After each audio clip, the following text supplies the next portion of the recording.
प्रणाम करते हुए एवं माँ सरस्वती को प्रणाम करते हुए योगाहार में उपस्थित सभी योगाहार सदन में उपस्थित सभी वरिष्ठजनों, साथियों एवं राज्य प्रभारी, जिला प्रभारी सभी को मेरा कोटि कोटि प्रणाम पहुँचे। और मैं अब अपने बारे में बताना चाहूँगा। मैं रामकृपाल वर्मा, ये मध्य प्रदेश राज्य बीज निगम में रहा हूँ और इसमें अधिकतर मेरे को जो मिला है वो फार्म की मिले हैं, फार्मों पर कार्य करने का मौका मिला है। साथ ही किसानों के यहाँ जो उत्पादन कार्यक्रम होता है, जो बीज बनाते थे, उसके बारे में भी हम काम किए हैं।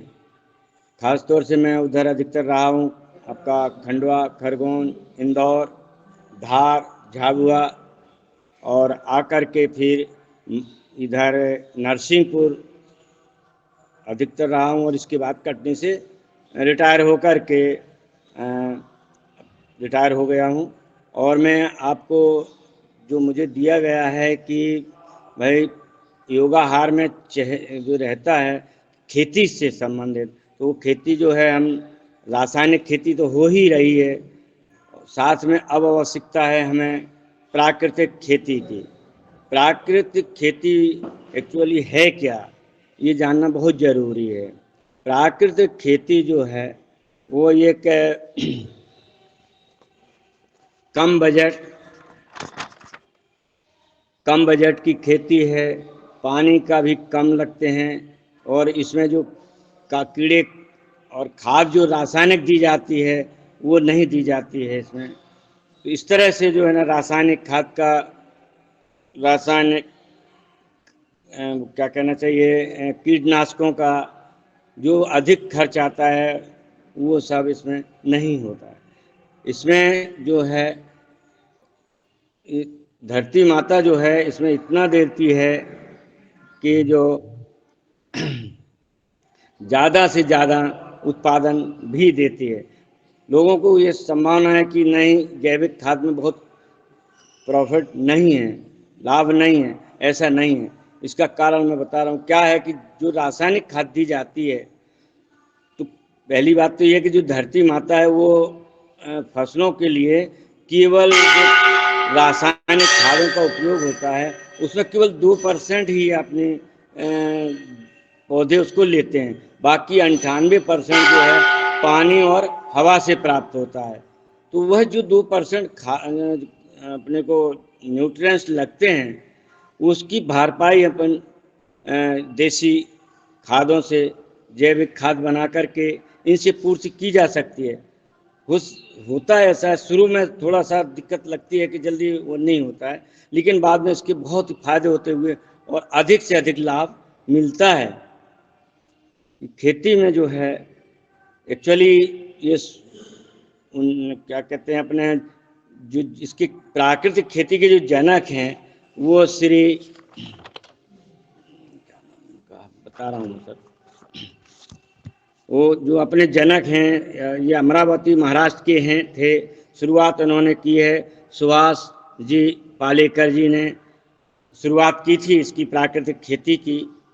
और ये अधिकतर जो है आंध्र प्रदेश में अधिकतर इसको खेती को अपनाया जा रहा है, प्राकृतिक खेती को। फिर धीरे धीरे सभी प्रदेशों में आ रहा है। तो मेरा कहने का तात्पर्य ये है कि जो खेती अपन प्राकृतिक करेंगे इसमें अधिक से अधिक लाभ है। और सबसे बड़ा फायदा तो ये है कि अपना स्वास्थ्य जो है, शरीर स्वस्थ रहेगा, तंदुरुस्त रहेंगे तो निश्चित ही अपन हर प्रकार से कार्य कर सकते हैं। और खेती जो है प्राकृतिक खेती ही अपनाना है किसानों को, ये मेरी सलाह है। एक्चुअली मैं वैसे जो जिस समय कार्य करता था उस समय रासायनिक खादों और कीटनाशकों का उपयोग होता था, लेकिन उससे बहुत नुकसान भी थे, बहुत बड़ी बड़ी बीमारियां होती थी इससे। इन सबको बचने के लिए जो है प्राकृतिक खेती में आना अति आवश्यक हो गया है।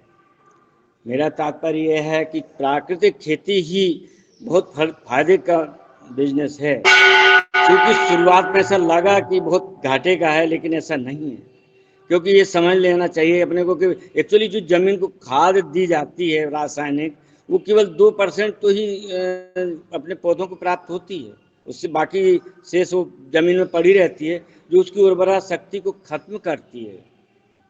तो उस उर्वरा शक्ति को बनाए रखने के लिए अपने को जो है प्राकृतिक खेती पे आना पड़ेगा। प्राकृतिक खेती में भी सबसे बड़ा जो दिया गया है वो है गाय। एक गाय को जो है होना बहुत आवश्यक है। गाय भी देसी गाय होना चाहिए। देसी गाय के साथ यदि उसका जो है अपन गोबर और गौमूत्र इसका उपयोग करेंगे, यदि अपने इसमें कम मात्रा पड़ती है तो अपना देसी बैल और भैंस का ले सकते हैं गोबर और मूत्र। लेकिन गाय का गोबर अति आवश्यक है, उसके बगैर आपको जो है प्राकृतिक खेती में लाभ नहीं हो सकता है, क्योंकि जो देसी गाय उसके जो गौमूत्र और गोबर में बहुत न्यूट्रिएंट्स रहते हैं। कुछ लोग कहते हैं कि भाई गाय तो अपने देसी के साथ साथ जो दूसरी गायें हैं वो भी है, लेकिन इसमें जो प्राकृतिक खेती में है उसमें अन्य जाति की गायें नहीं चलेंगी, उनका देसी गायों का होना बहुत आवश्यक है। देसी गाय, एक गाय यदि आपने पाल ली है तो आप 30 एकड़ जमीन को उस गाय के गोबर और गौमूत्र से आप खेती कर सकते हैं। पूरा न्यूट्रिएंट्स पौधे को दे करके अधिक से अधिक उत्पादन प्राप्त कर सकते हैं। यही मेरा आपसे एक निवेदन है कि सभी जो है प्राकृतिक खेती और जैविक खेती पर आएं। इसमें प्राकृतिक खेती में 3-4 चीज़ें ऐसी हैं जिस पर प्रतिबंध रहता है। एक तो प्राकृतिक जब खेती करेंगे तो उसमें रासायनिक खादों का कहीं से भी किसी भी प्रकार का उपयोग नहीं होता है, ना कीटनाशकों का उपयोग होता है, और साथ ही साथ जो है क्या कहना चाहिए आपका कि कीटनाशकों के साथ साथ जो है हर प्रकार से जो है हानिकारक जो चीज़ें हैं उनका होना नहीं है, और हाइब्रिड बीज तो उसमें लगता ही नहीं है। केवल अपना जो देसी बीज है इसी से ही हम अधिक से अधिक उत्पादन ले सकेंगे। आप जो है आप देखिए जैविक खाद बनाइए, केंचुए की खाद बनाइए, आप जो है कंपोस्ट खाद बनाइए, गोबर की खाद बनाइए, और किसान जो है उसको कहीं बाजार में लाइन में लगने की आवश्यकता नहीं है।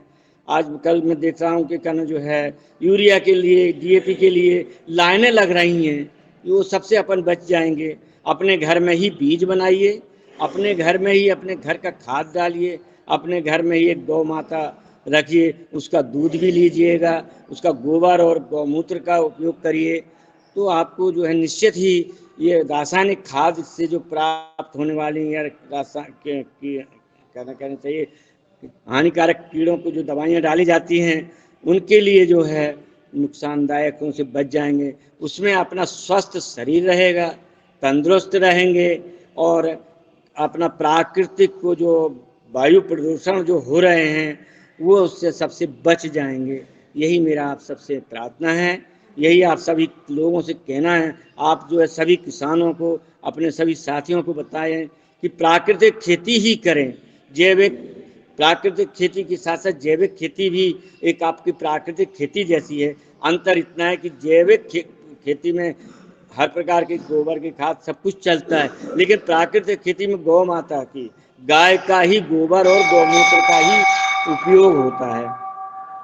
अब रहा सवाल इसका उपयोग कैसे करें, तो सबसे गौमूत्र और गोबर से आप बीज को सबसे पहले जो रहता है उसको ट्रीटमेंट करते हैं। जिस प्रकार से अपन उसमें रासायनिक खादों में पीएसबी वगैरह डालते हैं या अन्य चीज़ें मिला करके बीज को ट्रीट करते हैं, इसको अपने को नहीं करना है। अपने को गाय के गोबर और गौमूत्र से ही करना है।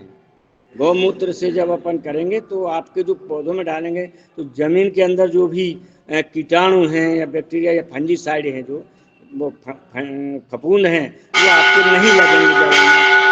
इस प्रकार से आपको जो है गोबर की खाद और गौमूत्र से ही बनाए जाते हैं। वैसे आपका बीजामृत है और इसके बाद जीवामृत है, घन जीवामृत है, इस तरह से 4 प्रकार से आप खाद बना सकते हैं, 4 प्रकार से खेतियों में डाल सकते हैं।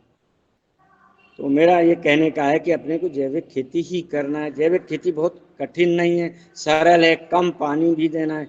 कभी कभार किसान क्या करते हैं, बहुत सारा पानी देते जाते हैं कि हमारी फसलों में बहुत पानी। मेरा निवेदन है सभी से कि पानी जो उतना दें जिससे पौधे को आवश्यकता है। जब पानी का भराव रहता है तो उसके अंदर जो जमीन के अंदर जो रहते हैं, वायु के कण जाने के लिए जो जगह रहती है, वो पानी से भर जाने के कारण पौधों को वायु नहीं मिल पाती, हवा नहीं मिल पाती, उसके कारण भी न्यूट्रिएंट्स जो है पौधे नहीं ले पाते हैं। तो पानी उतना दें जिससे आवश्यकता है। यदि पौधा बहुत सूखने से स्थिति में आ तो ही पानी का उपयोग करें, और पानी जो है बहाव से बहुत कम करें। स्प्रिंकलर चले गए हैं, स्प्रिंकलर से पानी दीजिए, ड्रिप से पानी दीजिए, और इस प्रकार से आप खेती में सहयोग करेंगे। सबको बताएं, और खेती का जो है यही प्रारूप है। बाकी मैंने तो रासायनिक खाद और अपना इंसेक्टिसाइड पेस्टिसाइडों का ही उपयोग किया था उस समय। वैसे इंदौर तरफ आपका मिर्ची वगैरह का भी रहता है। और इसी के बाद मैं आप सबसे यही प्रार्थना करते हुए अपना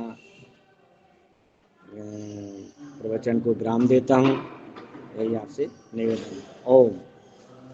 बहुत बहुत धन्यवाद आदरणीय वर्मा जी। आपने जो है संक्षेप में जैविक कृषि रासायनिक कृषि की तुलना करते हुए समीक्षात्मक चर्चा की, और आपका बहुत बहुत आभार, धन्यवाद। ओम प्रणाम। आगे के जो व्यवस्था है, अपना नागपुर में कार्यक्रम है 9 तारीख का, उसके संदर्भ जो व्यवस्था करनी है लोगों को भेजने की, उसके लिए मैं आमंत्रित करता हूँ आदरणीय मुन्नीलाल यादव जी को कि वो आए, आगे का संचालन संभालें। ओम। जी बहुत बहुत धन्यवाद आदरणीय हीरालाल जी, गुरु जी, और हमारे आदरणीय रामकृपाल वर्मा जी ने बहुत ही उत्तम बात कही है, जैविक प्राकृतिक खेती के बारे में बताया। और आज हमारे रामकृष्ण जी ने जो छतरपुर छत्रसाल की नगरी से योग कराया, बहुत ही उत्तम प्रवचन के साथ और धार्मिक माहौल लग रहा था। यही होना चाहिए कि हमारे मन और विचार और शरीर स्वस्थ और शुद्ध बने। आपको बहुत बहुत शादिवाद। और आगे की चर्चा आज क्योंकि महाशिवरात्रि है, उस पर भी हम चर्चा करेंगे। तो नागपुर में की मिहान में जो परम पूज्य स्वामी जी महाराज परम सिद्ध आचार्य जी का जो सपना था, वहाँ की जो प्रयास थे माननीय नितिन गडकरी जी के अथक प्रयास से, और वहाँ पे एक बहुत बड़ा हर्बल पतंजलि फूड पार्क का निर्माण हो गया है। उसका शुरुआत होना है, जो लाखों किसानों के भविष्य को संभालेगा। अभी कल पर चर्चा हो रही थी, आदरणीय जो आशीष सिन्हा जी कह रहे थे कि अभी से संतरे का रेट बढ़ गया है, तो किसानों को जो समृद्धि होगी, किसान हमारे परिवार को इस कार्य में परम पूज्य स्वामी जी महाराज जी सिद्ध आचार्य जी ने सभी का आह्वान किया है।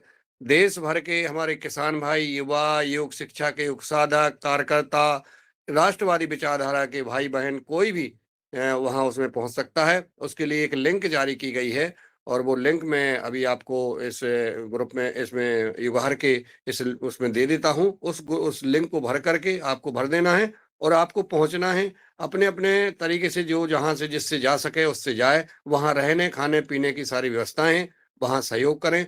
27 तारीख से लेके 8 मार्च तक आप सहयोग कर सकते हैं, जितना समय दे सकते हैं। कोई हफ्ते का दे सकता है, कोई 15 दिन का दे सकता है, कोई 2 दिन का, कोई 1 दिन का, जितना जो दे सके उसमें आप अपनी तारीख लिख दें कि कब आप नागपुर पहुंचेंगे। और वहां पर आप लोग आए, और 8 तारीख को तो सभी को पहुंचना है, ताकि 9 तारीख को जो भव्य कार्यक्रम हो रहा है, जब इसकी शुरुआत हुई थी उसमें कम से कम 1 लाख से प्लस जो है आदमी लोग थे।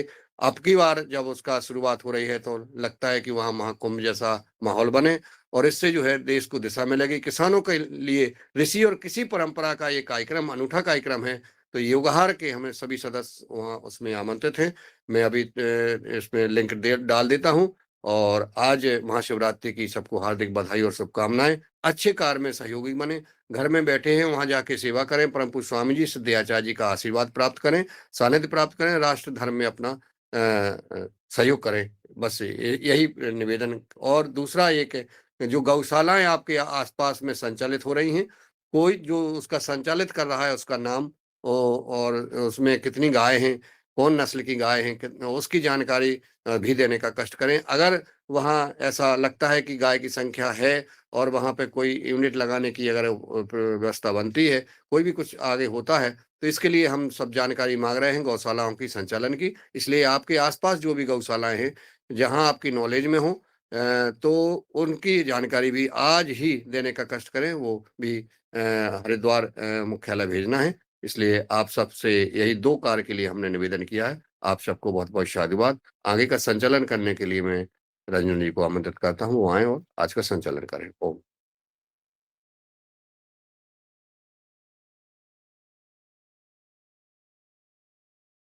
रंजना जी हैं या नहीं? जी, आदरणीय आवाज़ आ रही है रंजना जी? चलिए, आदरणीय दिनेश जी सेमवाल जी उपस्थित हैं। मैं उनको सम्मान के साथ आमंत्रित करता हूँ कि वो आएँ और शायद दिनेश जी भी नहीं दिख रहे हैं। चलिए, आज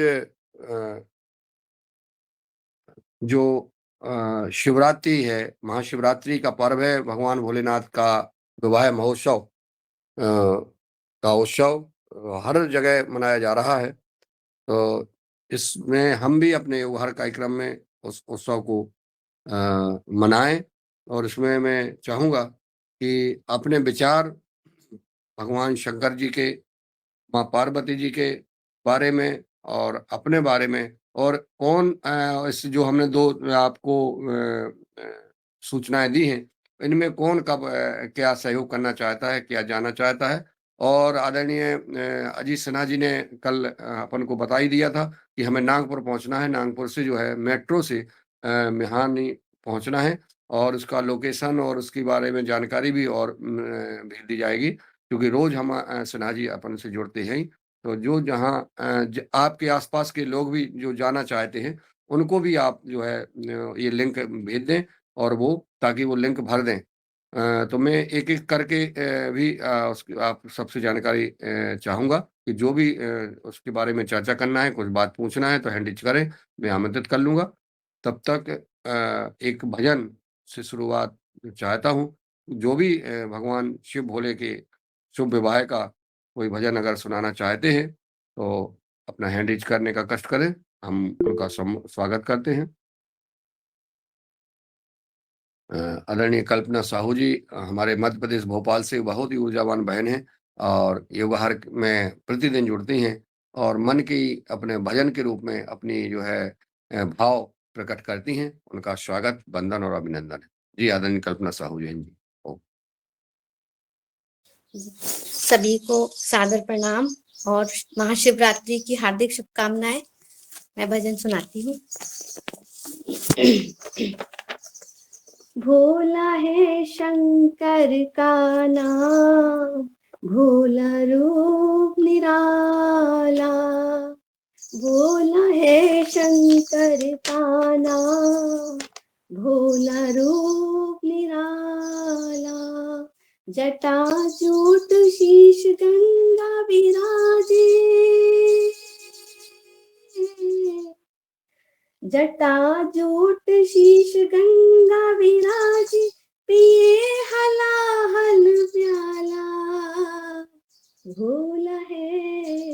भोला है शंकर का नाम, भोला रूप निराला।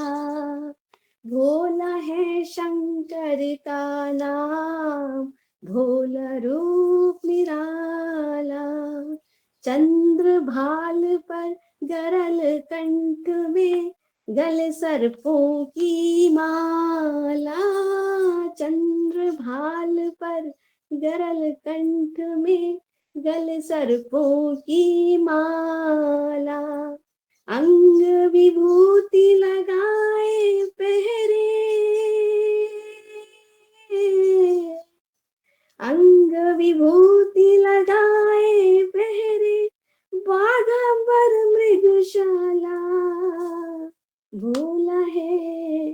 भोला है शंकर का नाम, भोला रूप निराला। भोला है शंकर का नाम, भोला रूप निराला, कर त्रिशूल और डमरू विराजे, महाकाल के काला, कर त्रिशूल और डमरू विराजे, महाकाल के काला, भक्तन के हित जपे निरंतर, भक्तन के हित जपे निरंतर, राम नाम की माला, भोला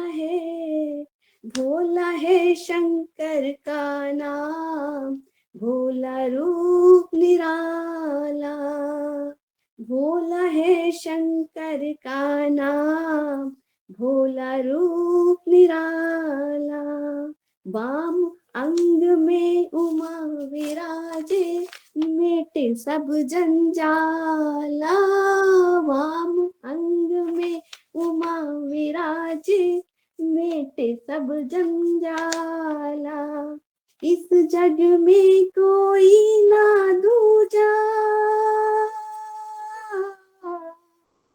इस जग में कोई ना दूजा, पार लगाने वाला, भोला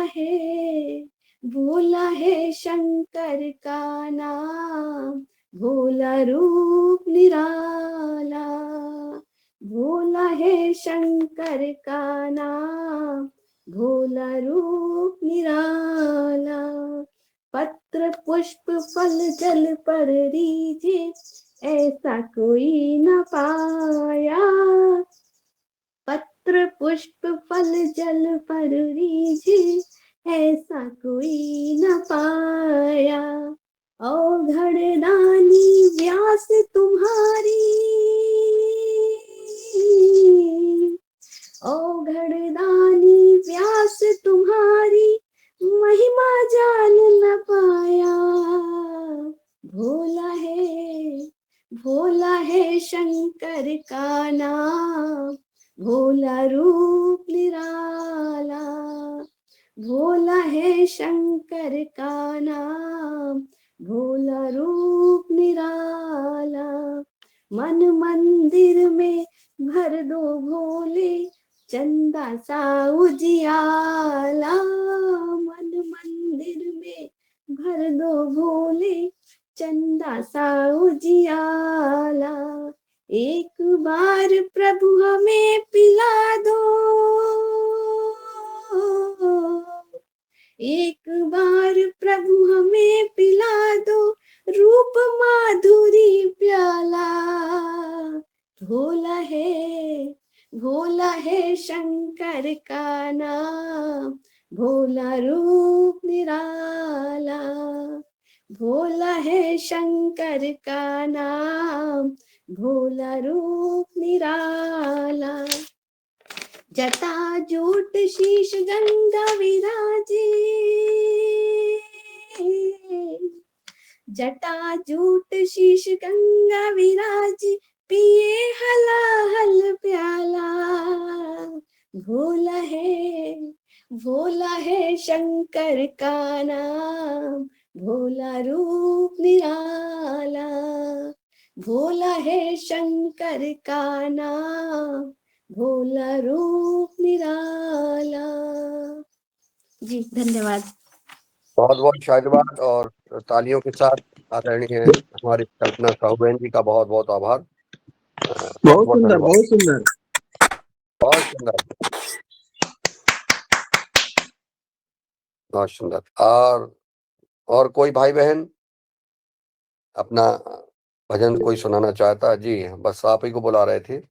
अब हमारी आज प्रणाली मराठी जी शंकर भगवान का भजन सुनाएंगी और विवाह का गीत, और फिर मिथिलेश जी तैयार रहें। जी आदरणीय प्रणाली मराठी जी।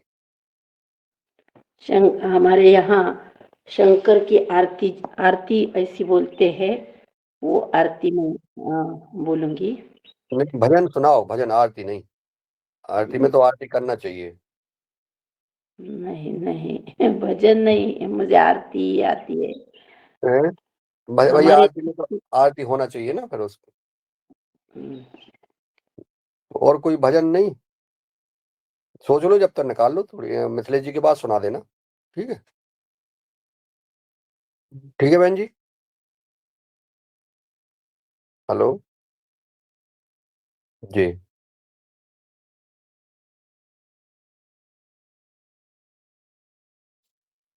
ओम।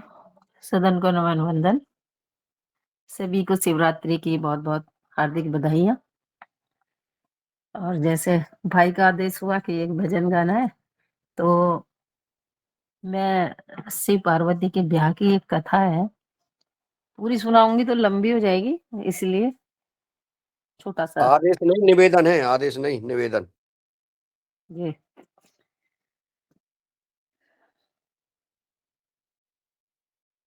बोले शंकर भगवान की जय।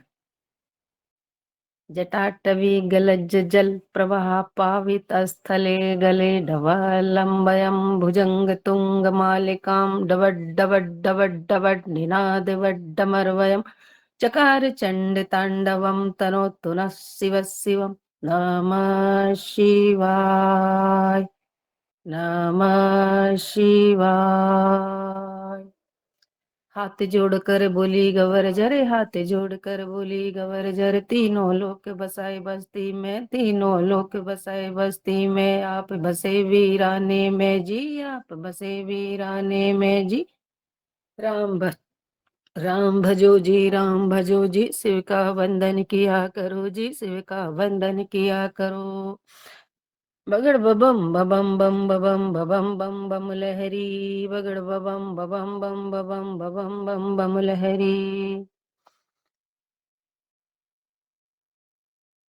मेरी एक सुनो अंतर्यामी, मेरी एक सुनो भोले स्वामी, मैं तो दासी जन्म जन्म की, मैं तो दासी जन्म जन्म की, बाली उम्र से भक्ति करती, बाली उम्र से भक्ति करती, तेरे संग में ब्याह करवाऊं, तुम्हें छोड़कर कहीं नहीं जाऊं, तुम्हें छोड़कर कहीं नहीं जाऊं, रात दिवस तेरे चरण दबाऊं, रात दिवस तेरे चरण दबाऊं। जी, मैं ये बहुत लंबी कथा है।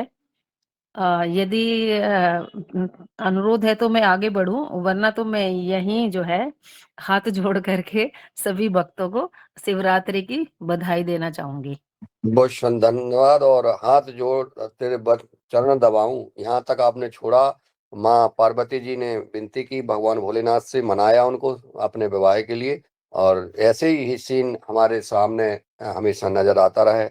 माँ पार्वती जी भगवान भोलेनाथ के चरण दबा रही, और हम सब के ऐसे भाव। बहुत बहुत धन्यवाद आदरणीय मिथिलेश बहन जी, बहुत ही ऊर्जावान, मुजफ्फरनगर उत्तर प्रदेश से थी। अब हम चलते हैं बालाघाट, जहाँ आदरणीय बहन जी पिनीता साकरे जी अपने कोई भजन सुनाने का इंतजार कर रही हैं। उनको सम्मान के साथ आमंत्रित करता हूँ, वो आए और भगवान आज महाशिवरात्रि पर अपना भजन प्रस्तुत करने का कष्ट करें। धन्यवाद आदरणीय भाई साहब, और सदन को प्रणाम करती हूँ। और महाशिवरात्रि की आप सभी को बहुत बहुत शुभकामनाएं हो, और भगवान भोलेनाथ की कृपा हम सब पर, योगाहार परिवार पर, पूरे राष्ट्र पर बनी रहे, जिससे हर अच्छे कार्य में अधिक ऊर्जा के साथ में हम माँ भारती के लिए कार्य करें, और अपने गुरुदेव के कार्य को सफल बनाने में हमारा सहयोग प्रदान करें। ईश्वर के श्री चरणों में प्रणाम करते हुए एक भोलेनाथ का भजन है। हरि ओम हरि ओम हरि ओम हरि ओम हरि ओम में ओम समाया है, हरि ओम में ओम समाया है, मेरा भोला नगर में आया है। हरि ओम में ओम समाया है, हरि ओम में ओम समाया है, मेरा भोला नगर में आया है। भोले की जटा में गंगा विराजे, भोले की जटा में गंगा विराजे, गंगा विराजे, हाँ गंगा विराजे, गंगा में वो समाया है, गंगा में वो समाया है, मेरा भोला नगर में आया है, मेरा भोला नगर में आया है। भोले के माथे पे चंदा विराजे, चंदा विराजे, हाँ चंदा विराजे, चंदा में वो समाया है, चंदा में वो समाया है, मेरा भोला नगर में आया है, मेरा भोला नगर में आया है। भोले के गले में सर्प विराजे, सर्प विराजे, हाँ सर्प विराजे, सर्पों में वो समाया है, सर्पों में वो समाया है, मेरा भोला नगर में आया है, मेरा भोला नगर में आया है। भोले के हाथों में डमरू विराजे, डमरू विराजे, हाँ डमरू विराजे, डमरू में वो समाया है, डमरू में वो समाया है, मेरा भोला नगर में आया है, मेरा भोला नगर में आया है। भोले के संग में गौरा विराजे, गौरा विराजे, हाँ गौरा विराजे, गोदी में गणपति समाया है, गोदी में गणपति समाया है, मेरा भोला नगर में आया है, मेरा भोला नगर में आया है। भोले के द्वार पे नंदी विराजे, नंदी विराजे, हाँ नंदी विराजे, नंदी में वो समाया है, नंदी में वो समाया है, मेरा भोला नगर में आया है, मेरा भोला नगर में आया है। हरि ओम, हरि ओम, हरि ओम, हरि ओम, हरि ओम, हरि ओम, हरि ओम, हरि ओम, हरि ओम, हरि ओम, हरि ओम, हरि ओम। ओम नमः शिवाय, ओम नमः शिवाय, ओम नमः शिवाय, ओम नमः शिवाय, हर हर भोले नमः शिवाय, नमः शिवाय, ओम नमः शिवाय, ओम नमः शिवाय, ओम नमः शिवाय, हर हर महादेव। हर महादेव, हर हर महादेव। बहुत सुंदर, तालियों के साथ बहन जी का बहुत ही साधुवाद, बहुत बहुत धन्यवाद। बहुत ही अच्छी लय के साथ आपने भगवान भोलेनाथ का, माँ पार्वती जी का भजन सुनाया। ये थी बालाघाट से हमारी चंदना से परम आदरणीय बहन प्रणीता साकरे जी, मध्य प्रदेश से। तो हमने उत्तर प्रदेश, मध्य प्रदेश और महाराष्ट्र का नंबर है। तो अभी रंजना जी उपस्थित हैं।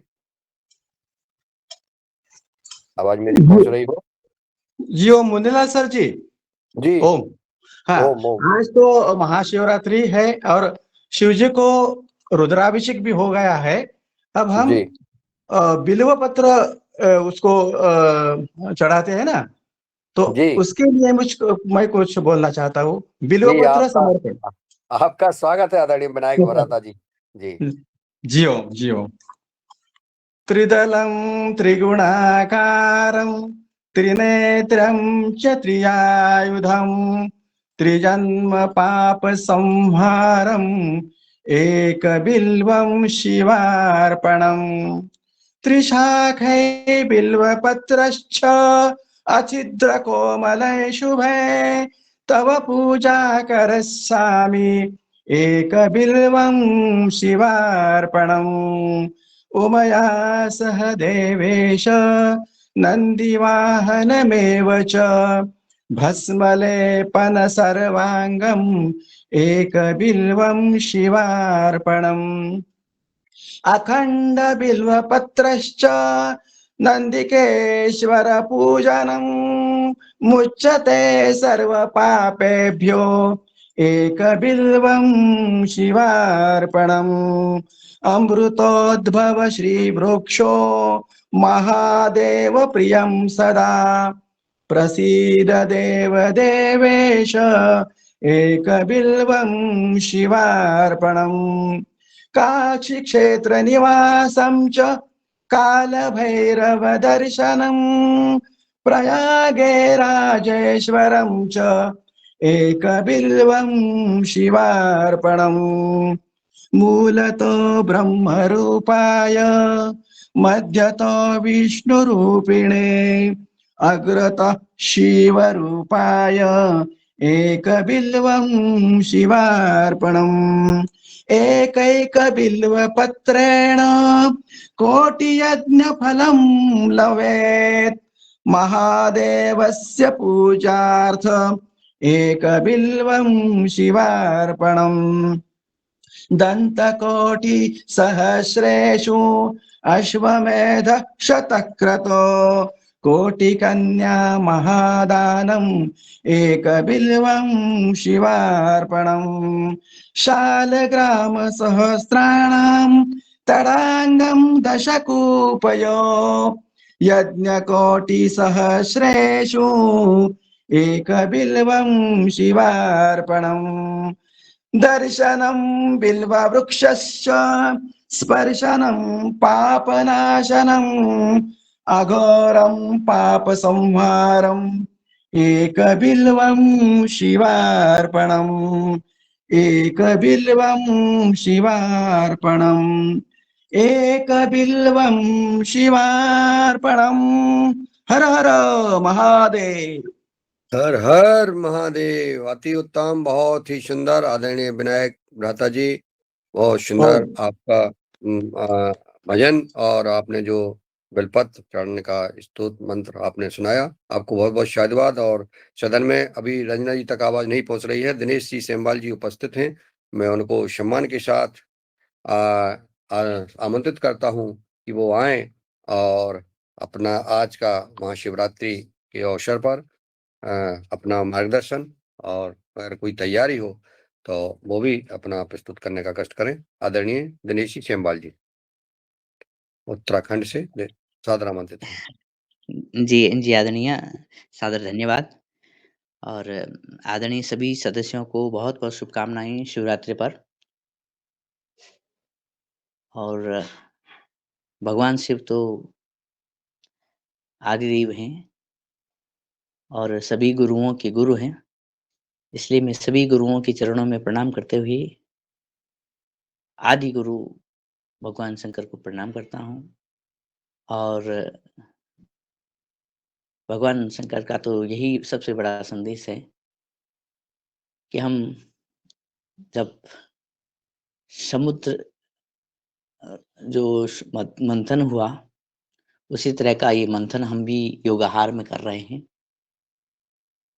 और जितनी भी कष्टकारी बातें हैं उसका हम योगाहारी सदस्य समन करें। जितना भी जहर हमारी फसलों में, हमारे भोजन में, हमारे स्वास्थ्य में दिखता है उसका भी हम समन करें। और आप सभी के समक्ष एक छोटा सा श्लोक मैं प्रस्तुत करता हूँ। वो है भगवान शंकर को उनके केदारेश्वर रूप में।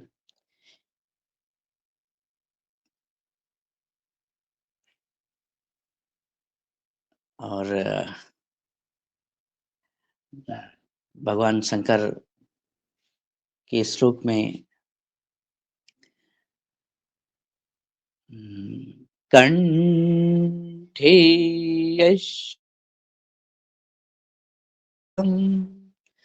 गंगाजलम मस्तके वामांगे गिरिराज राजतनया जाया भवानी संस्थिता नंदी स्कंदी गणादिनाथ सहित केदारनाथ प्रभु केदारांचल संस्थितो हि सततम कुर्या सदा मंगलम।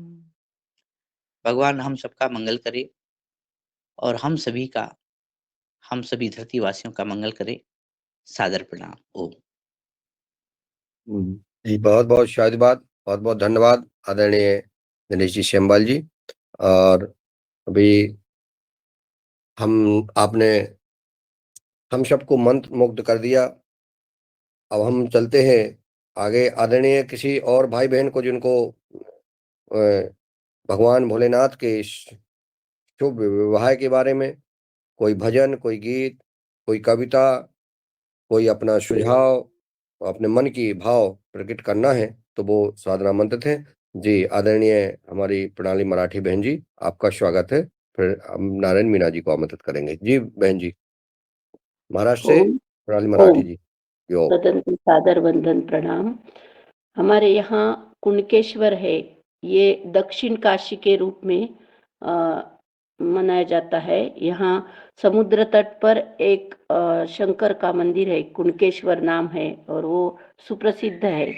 आज वहाँ बहुत बड़ी यात्रा होती है। संपूर्ण महाराष्ट्र से, भारतवर्ष से लोग यहाँ इस यात्रा में शामिल हो जाते हैं और ये यात्रा 3 दिन तक चलती है। ऐसी बहुत बड़ा ये क्षेत्र है, श्री क्षेत्र कुणकेश्वर, दक्षिण काशी इस नाम से वो ख्यातनाम है। तो शिव स्तुति मैं एक छोटा सा सादरीकरण करती हूँ। शिव स्तुति।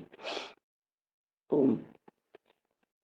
कैलासराणा शिवचंद्रमौळी, फणींद्रमाथा मुकुटी झळाळी, कारुण्य सिंधू भवदुःखहारी, तुझवीण शंभो मज कोण तारी.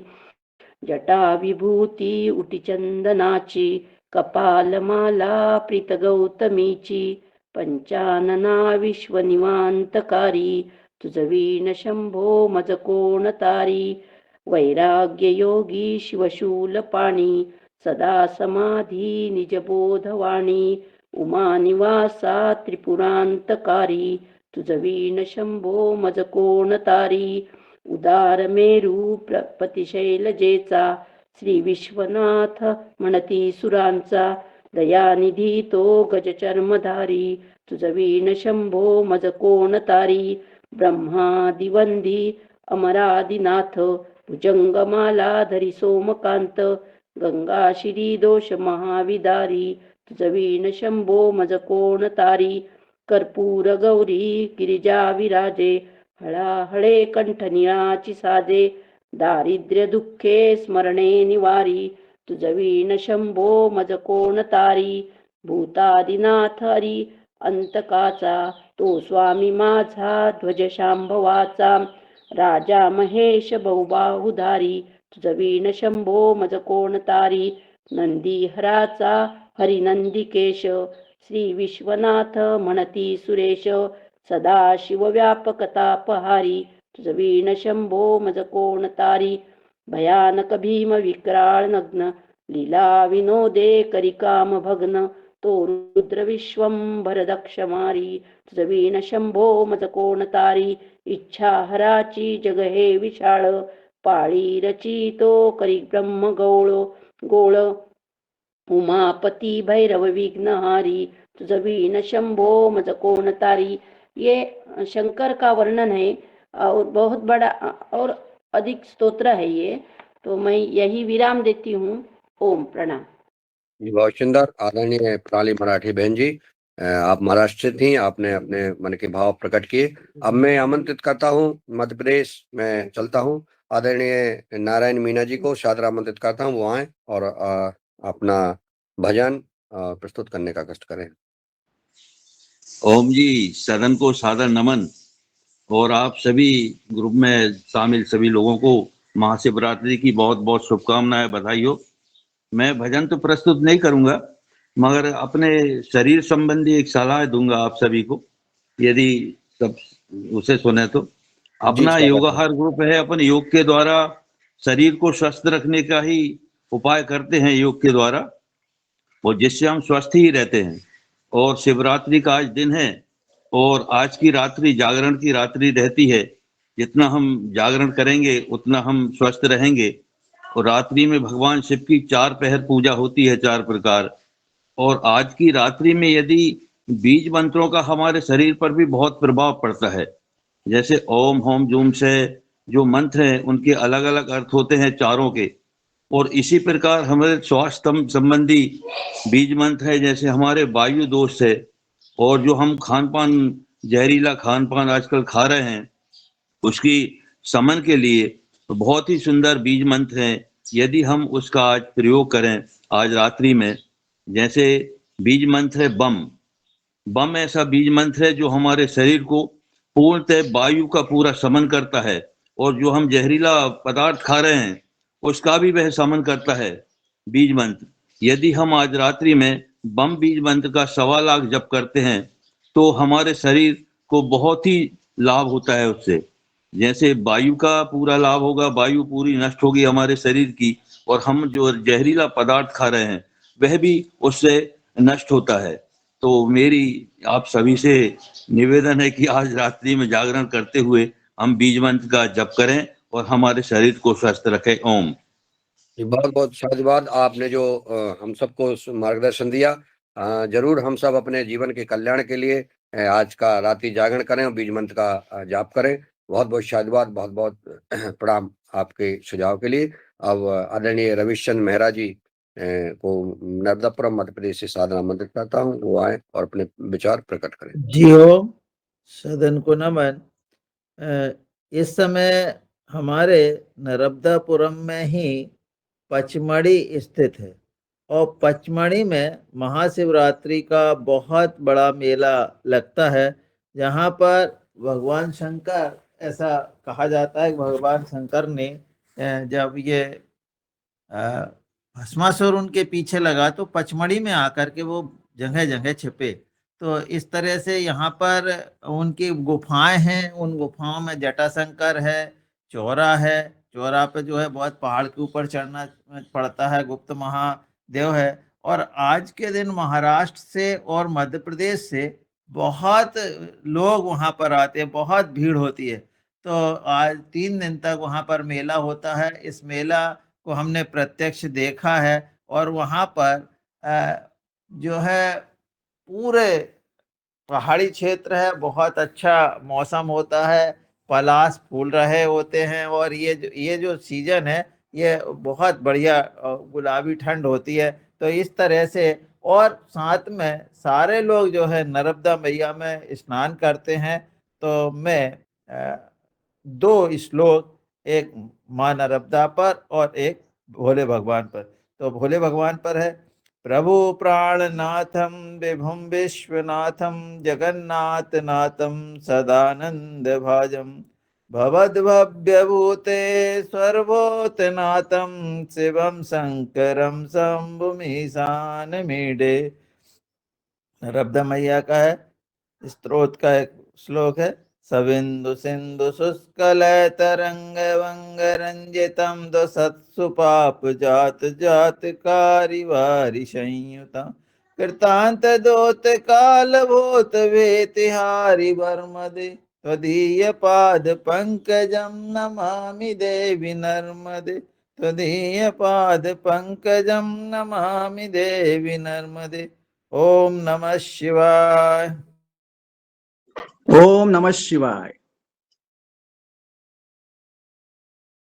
ओम नमः शिवाय, ओम नमः शिवाय। माँ नर्मदे हर। बहुत सुंदर आदरणीय मेहरा जी, बहुत ही उत्तम जो है आपने अपना सुझाव दिया, और जो है पचमढ़ी को लेकर के, भगवान भोलेनाथ के इतिहास को लेकर के, और माँ नर्मदा जी का स्तोत्रम। अब मैं चलता हूँ आदरणीय विनायक जी के पास। विनायक जी ने पुनः हैंड रेज किया है, तो उनको हम आमंत्रित करते हैं, वो अपने विचार प्रकट करें। ओम जी ओम, सभी को प्रणाम।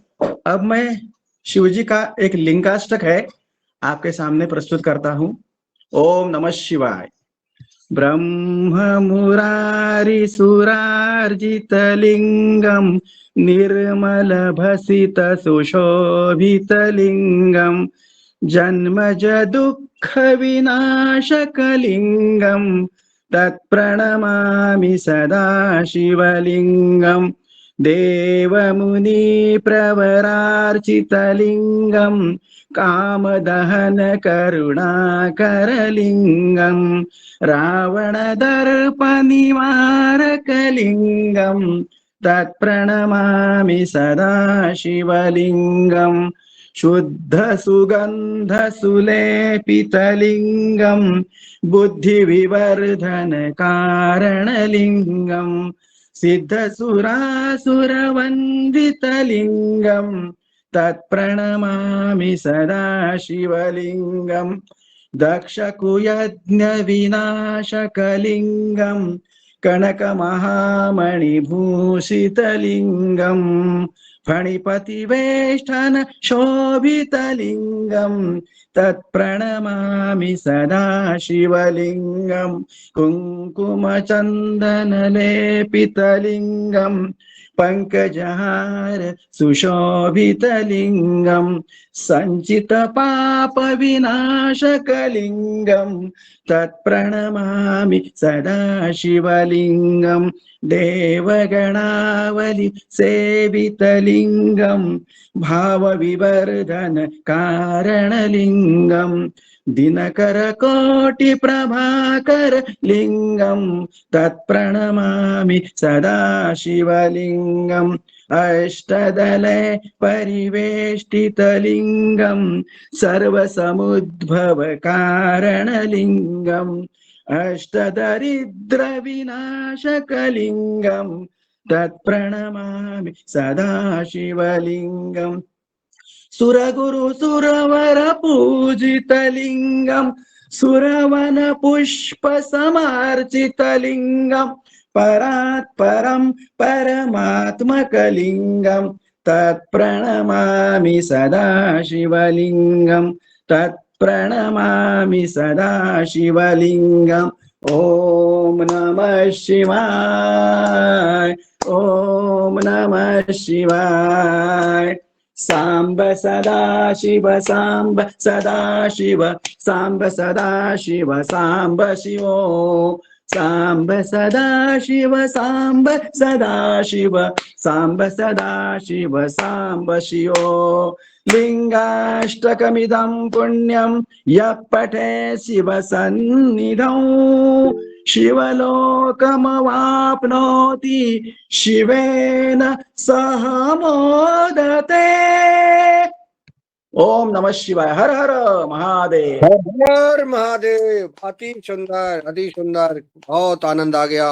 और हमारा युगहर परिवार शिवमय हो गया, पार्वतीमय हो गया और शुभ विवाहमय हो गया। बहुत ही आनंद आ रहा है। महाशिवरात्रि पर्व पर युगहर कार्यक्रम में आप सबके ऐसे मधुर भजन और संगीतमय के साथ, बिना संगीत के साथ ऐसा हो रहा है जैसे जो है हम आज भगवान शिव जी के साथ शादी विवाह में उस कार्यक्रम में शरीक हुए हैं। जी आदरणीय पुनः प्रणाली मराठी जी का हैंडरिच है, तो मैं आमंत्रित करता हूं उन्हें और उसके साथ आदरणीय पवन कुमार जी भी तैयार रहें, आदरणीय रंजना जी तैयार रहें और माया राज शर्मा जी भी सुनाती हैं भजन। तो मेहरा जी ने भी हैंडरिच किया है। जी आदरणीय पवन कुमार सर जी को मेरा गलती से हो गया था हैंडरिच। अच्छा, चलिए कोई बात नहीं। आदरणीय रमेश चंद मेहरा जी।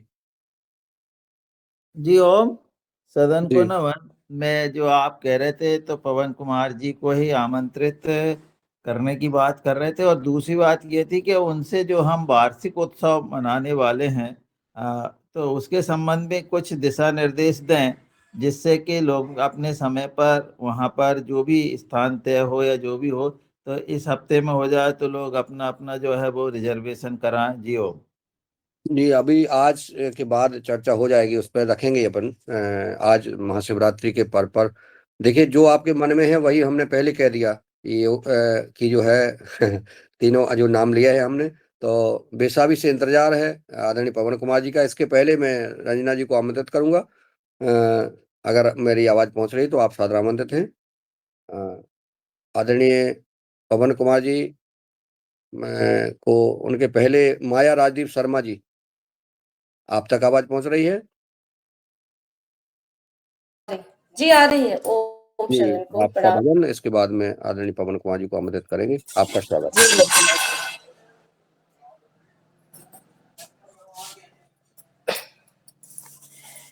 खाके धतूरा भांगे भोले बाबा नाच रहे, खाके धतूरा भांगे भोले बाबा नाच रहे। ब्रह्मा भी नाचे विष्णु भी नाचे, उनके संग में नारद भी नाचे।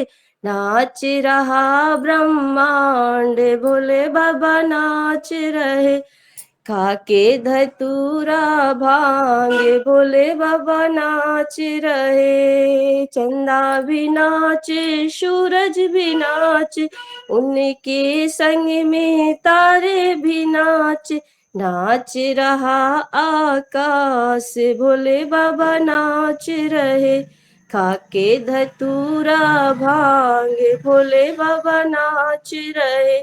गौरा भी नाचे नंदी भी नाचे, उनके संग में गणपति भी नाचे।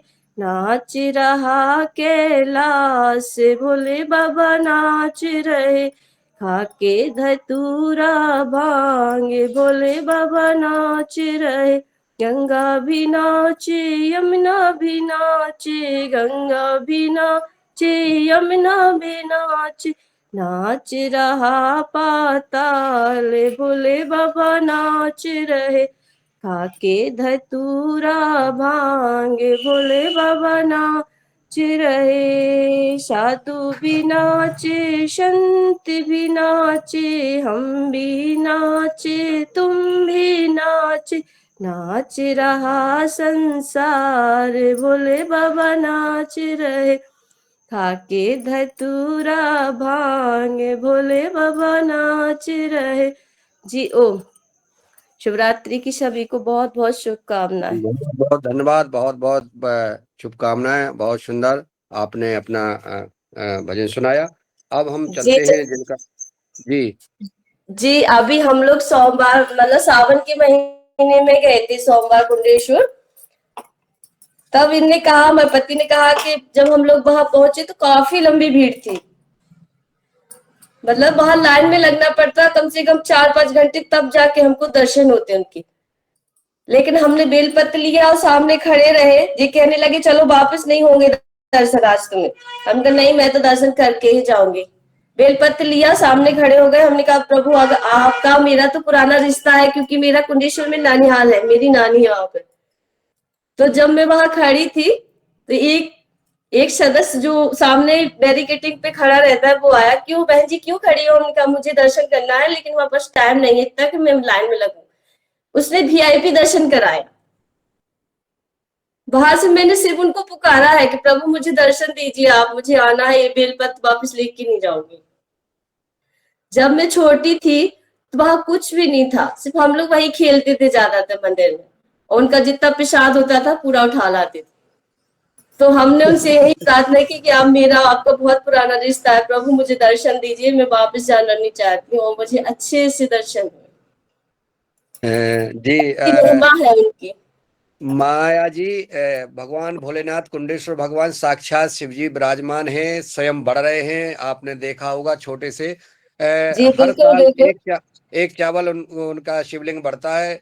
ये शिवलिंग स्वयं प्रकट है, कहीं स्थापित नहीं, किसी कारीगर से बनाया गया नहीं है। ये जी स्वयं मेरी प्रकट। नानी, जी चाचा जी मेरी नानी बताया करती थी, छोटे थे ना हम लोग तो हमारी नानी जी बताया करती थी। हाँ, जो तो हम ये लोग वही अक्सर वही खेला करते थे। जो आज हमारे मामा जी वहाँ के ट्रस्ट के अध्यक्ष भी हैं, जी जी जी जी तो हमारी नानी बताया करती थी ये वैसा था वहाँ वैसा था। हम जब छोटे थे तब तो जितना प्रसाद होता था हम लोग सब उठा लेते थे वहां का। वही प्रसाद जो है आज काम कर रहा है। और क्योंकि बहुत बहुत बधाई और बहुत सौभाग्यशाली हैं आप। मैंने तो शुरू से ही भगवान की शरण ली है और रोज उनको याद करते हैं और उन्हीं के नहीं चाचा जी, कृपा वहां पे मैं तो केरल में इतना लंबा जाम लगा था, मैं चाहती तो मामा जी का चलिए। नाम ले सकती थी, लेकिन हमने उनका इस्तेमाल नहीं किया। हमने कहा मुझे आप दर्शन दीजिए बस, मैं बस लाइन में लगूंगी क्योंकि बहुत भीड़ है, मुझे वापस जाना है तुरंत। चलिए तो हाँ, आपने मैं बेलपत्र हाथ में ली, ये कह रहे वापस चलो तुम्हें चलिए दर्शन चलिए इनकी दर्शन होंगे। जी, आपने आपने उनको बता दिया है, और सभी युगहर परिवार का कभी ऐसा मौका लगे कि भगवान भोलेनाथ के दर्शन हो, ऐसी हम प्रार्थना करते हैं आज। आगे चलते हैं आदरणीय पवन कुमार जी के पास, और जो युगहर उनका पिताजी से इंतजार कर रहे हैं। तो आदरणीय पवन कुमार जी को सादर आमंत्रित करता हूं कि वो आए और अपने विचार, अपना मार्गदर्शन, भजन, कीर्तन, कविता, जो भी आप प्रस्तुत करना चाहते हैं, जैसे भी मार्गदर्शन करना चाहते हैं, आपका स्वागत है। आदरणीय पवन कुमार जी, आओ। जी नमस्कार सभी को। और आज के इस अवसर पर जब हम भगवान शिव की आराधना कर रहे हैं, उपासना कर रहे हैं, याद कर रहे हैं, और अपने जीवन में मंगल और सुख की कामना हम सब कर रहे हैं, तो इसके लिए तो सभी को बहुत बहुत शुभकामनाएं। और आशा है कि यह इस तरह से जो हमारा आज शिवरात्रि के अवसर पर सब लोगों ने भजन गा करके और अपनी भावनाओं को यहाँ पर सबके सामने रखा है, ये इस तरह की भावनाएं हमारे योगाहार परिवार में का, चाहे हमारे सदस्य कम ही हों, लेकिन एक मौका सबको मिल जाता है अपनी बात रखने का, अपनी बात कहने का, दूसरे की बात को सुनने का ध्यान पूर्वक। और इसी चीज को लेते हुए जब मैं देखता हूँ, अभी कुछ समय से हम देखना शुरू कर रहे हैं, विशेषकर कोरोना के बाद से, जब हम लोगों ने सबने महसूस किया होगा कि हमारा दो चीजों के प्रति जो है हमारा ध्यान ज्यादा बढ़ा हुआ है, और उसका प्रभाव भी ये दिख रहा है कि हमारे मंदिरों में जितने भी धार्मिक जगह है वहाँ पर भीड़ बहुत होने लग गई है, लाइन लगने लगी है। और इसका एक तो बहुत अच्छा है कि सब लोगों का ध्यान जा रहा है कि हम भगवान के पास जाएं और कुछ मांगे और कुछ करने का प्रयास करें। लेकिन इसके साथ ही मुझे लगता है कि आज इस अवसर पर जब हम सब लोग भक्तिमय हो रहे हैं, तो इस भक्ति को भी हमें समझने की जरूरत है कि हम भक्ति क्यों कर रहे हैं और उसका प्रभाव क्या पड़ रहा है। उसका प्रभाव मतलब एक तो हमारे जीवन में हम सुख की कामना कर रहे हैं, अपने जीवन में हम शांति की कामना कर रहे हैं, लेकिन साथ ही मैं यह भी देख रहा हूँ कि जब बहुत सारे लोग जा रहे हैं, तो जैसा भी बताया कि लाइन लग रही है, घंटों इंतजार करना पड़ रहा है। अभी हम कुंभ में भी देख रहे हैं कि लाखों करोड़ों लोग रोज आकर के वहां पर जा रहे हैं। उसके ऊपर भी प्रतिक्रियाएं आ रही हैं, कुछ सकारात्मक प्रतिक्रियाएं हैं, बहुत सारी सकारात्मक है, कुछ नकारात्मक भी हैं।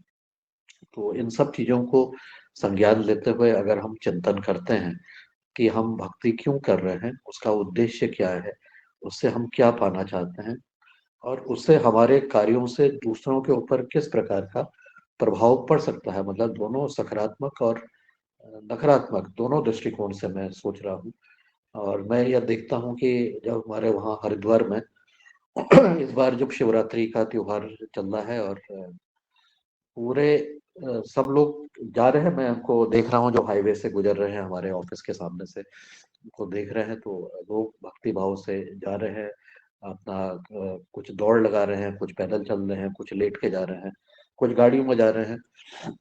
लेकिन जब ये सिलसिला लगातार पिछले 6 दिन से लगातार चल रहा है, और पहले के साल के मुकाबले में जनसंख्या में बहुत ज्यादा वृद्धि हो रही है, तो अच्छी बात है, बहुत अच्छा है कि इस वृद्धि हो रही है। लेकिन उसके साथ ही जब बहुत सारे इस चीज में भी बहुत वृद्धि हो रही है कि रात भर डीजे बज रहा है, रात भर लंबे बड़ी जोर शोर से बहुत पूरे रात भर ये क्रम चलते जा रहा है। तो मैं ये सोच रहा हूँ कि क्या ये जोर शोर जो है, क्या ये इतना आवश्यक है कि हम अपनी बात को भगवान को बिना डीजे, और वो भी ऊंची आवाज में डीजे, जिससे कि मैं यहाँ से करीब आधा किलोमीटर दूर होगा हाईवे से, लेकिन रात भर मुझे सुनाई दी है। इससे मुझे किसी प्रकार का कोई मुझे परेशानी नहीं हुई है, लेकिन मैं केवल ये प्रश्न है मेरे मन में कि क्या ये जोर शोर से डीजे बजाना ही भगवान को हम पाएगा, या ये मस्ती के साधन बन गए हैं।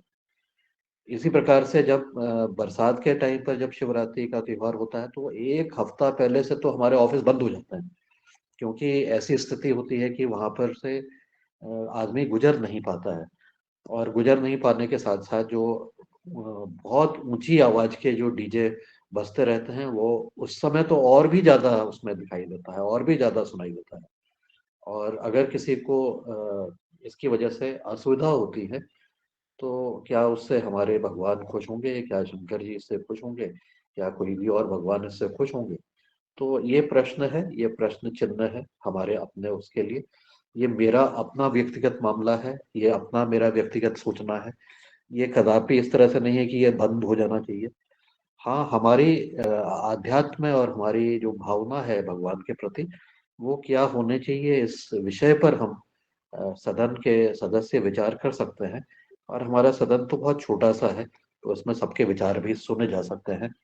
और इसमें अगर मुझसे कोई त्रुटि होती है, मेरे बात में विचारों में कोई त्रुटि है, तो इससे अच्छा और क्या चीज हो सकती है, इसके बारे में भी मैं सदस्यों से अनुरोध करना चाहूंगा, उनके विचार सुनना चाहूंगा।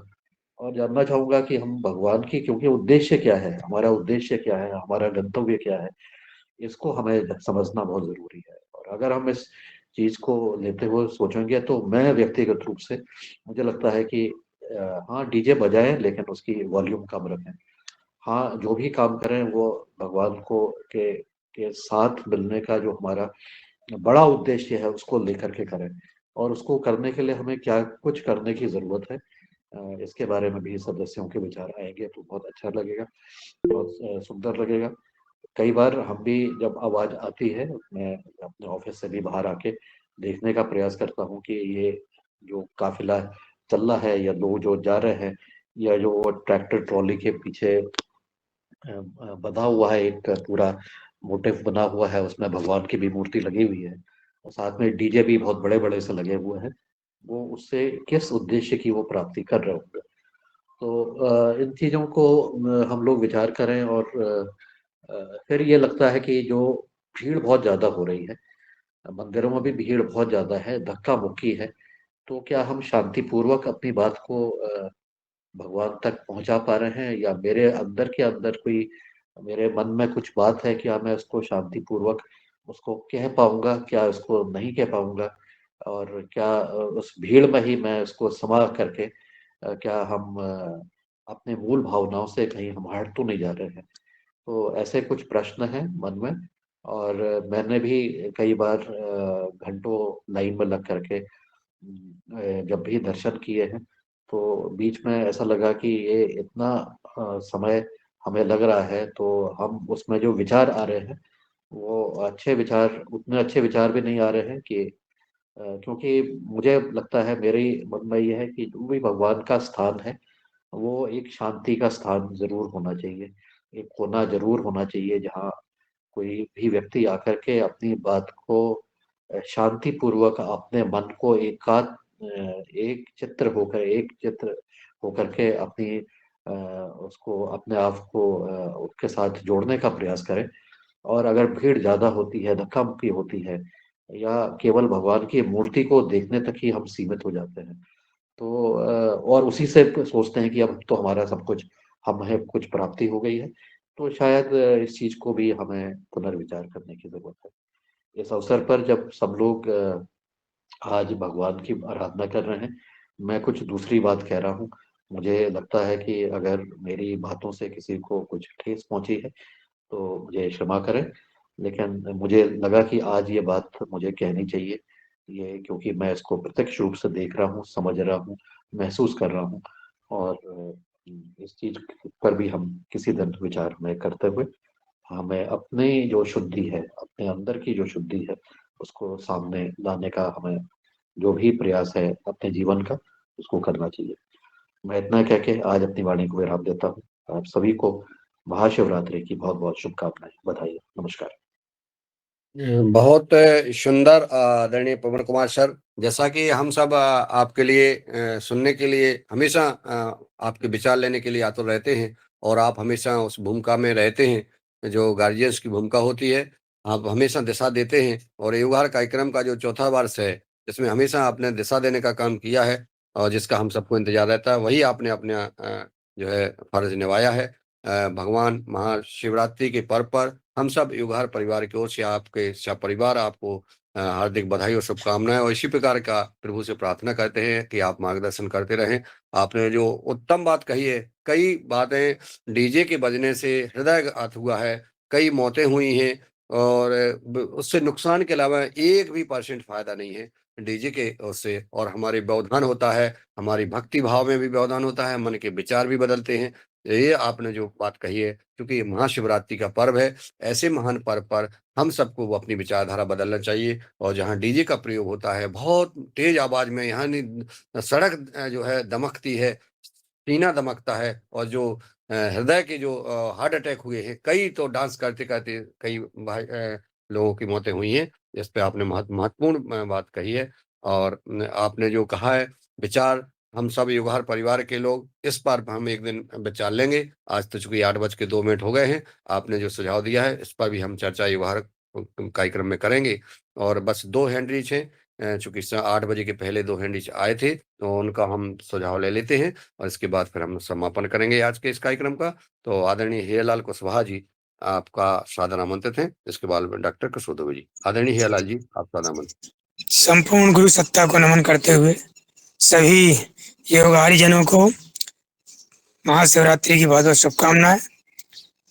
आदरणीय पवन सर ने जो बात की, विचार की, आमंत्रित किए विचार कि आपने जो विचार दिए उसे सहमत हैं कि नहीं, वो मैं जो कहने वाला था वो आदरणीय मुनीलाल जी ने बात कह दी है, तो उसको दोहराने कोई मतलब नहीं है। और ये बहुत अच्छी बात है कि हमें कुछ परंपरा से हटके, लीग से हटके कभी बात करना चाहिए। आदरणीय पवन सर हमारे समीक्षक भी हैं इस कार्यक्रम के, मार्गदर्शक भी हैं, और समय समय पर ऐसा मार्गदर्शन मिलता रहता है।